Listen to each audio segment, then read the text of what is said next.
ചൈനയിൽ നിന്നും തിരിച്ചെത്തിയ അമേരിക്കൻ പ്രസിഡന്റ് ഡൊണാൾഡ് ട്രംപ് ചൈനയുമായി ലോഹ്യത്തിലായോ എന്നുള്ള ചോദ്യം പല മാധ്യമങ്ങളും ഉയർത്തുന്നുണ്ട്. പക്ഷേ ഇപ്പോഴിതാ ചൈനയ്ക്കൊരു വമ്പൻ തിരിച്ചടി നൽകിക്കൊണ്ട് ട്രംപ് രംഗത്തെത്തിയിരിക്കുകയാണ്. ചൈനയിൽ നിന്ന് മടങ്ങിയെത്തിയ ഉടൻ തന്നെ പ്രസിഡന്റ് ഷീ ജിങ് പിങ്ങിന് US പ്രസിഡന്റ് ഡൊണാൾഡ് ട്രംപിന്റെ തിരിച്ചടി കണ്ട് ഞെട്ടിയിരിക്കുകയാണ് ചൈനീസ് മാധ്യമങ്ങൾ പോലും. വാസ്തവത്തിൽ ജിങ് പിങ്ങിനെ അസ്വസ്ഥനാക്കിയേക്കാവുന്ന ഒരു നിർദ്ദേശം US കോൺഗ്രസിൽ ഇപ്പോൾ അവതരിപ്പിക്കപ്പെട്ടിരിക്കുന്നു. റിപ്പോർട്ട് അനുസരിച്ച് അമേരിക്കയിലെ 2 മുതിർന്ന റിപ്പബ്ലിക്കൻ എംപിമാർ രാജ്യത്തെ ചൈനയുടെ സൈനിക വ്യാവസായിക സമുച്ചയവുമായി ബന്ധപ്പെട്ട ചൈനീസ് സ്ഥാപനങ്ങൾക്കെതിരായ ഉപരോധം വേഗത്തിലാക്കാൻ നിർദ്ദേശിച്ചിരിക്കുന്നു എന്നുള്ളതാണ് പ്രധാനപ്പെട്ട കാര്യം. സെനറ്റർ റിക് സ്കോട്ടും പ്രതിനിധി ആലിസ് സ്റ്റെഫാനിക്കും അവതരിപ്പിച്ച നിർദ്ദേശത്തിന്റെ പേര് CCP section short clock act എന്നാണ്. അമേരിക്കയിലെ ചൈനീസ് കമ്മ്യൂണിസ്റ്റ് പാർട്ടിയുമായി അഫിലിയേറ്റ് ചെയ്തിട്ടുള്ള സ്ഥാപനങ്ങൾക്കെതിരെ നടപടിയെടുക്കുന്നതിൽ ഇനി കാലതാമസം വരുത്തരുതെന്ന് 2 നിർമ്മാതാക്കളും പറയുന്നു.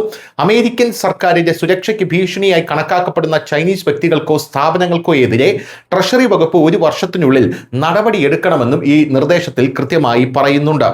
2026 സാമ്പത്തിക വർഷത്തിൽ രാജ്യത്തിന്റെ സുരക്ഷാ നിയമങ്ങൾ മാറ്റുക എന്നതാണ് ബില്ലിന്റെ പ്രധാന ലക്ഷ്യം. 1 വർഷത്തിനുള്ളിൽ അപകട സാധ്യതയുള്ള സ്ഥാപനങ്ങളെ US സർക്കാർ തിരിച്ചറിഞ്ഞ് ട്രഷറി ഡിപ്പാർട്ട്മെന്റിന്റെ non-SDN Chinese military industry and complex കമ്പനികളുടെ പട്ടികയിൽ ഉൾപ്പെടുത്തണമെന്ന് നിർദ്ദേശം ആവശ്യപ്പെടുന്നു. അതായത് ആയുധങ്ങൾ ഉൾപ്പെടെയുള്ള പ്രതിരോധ സാമഗ്രികൾ US-ൽ നിർമ്മിക്കുന്ന ചൈനീസ് കമ്പനികൾക്ക് പൂർണ്ണമായ നിരോധനം ഏർപ്പെടുത്തുന്നതിനെ കുറിച്ചല്ല, മറിച്ച് US-ൽ നിക്ഷേപം നിരോധിക്കുന്നത് ഉൾപ്പെടെയുള്ള നിയന്ത്രണങ്ങൾ ഏർപ്പെടുത്തുന്നതിനെ കുറിച്ചാണ് ഇത് സൂചിപ്പിക്കുന്നത്. News desk news India Malayalam.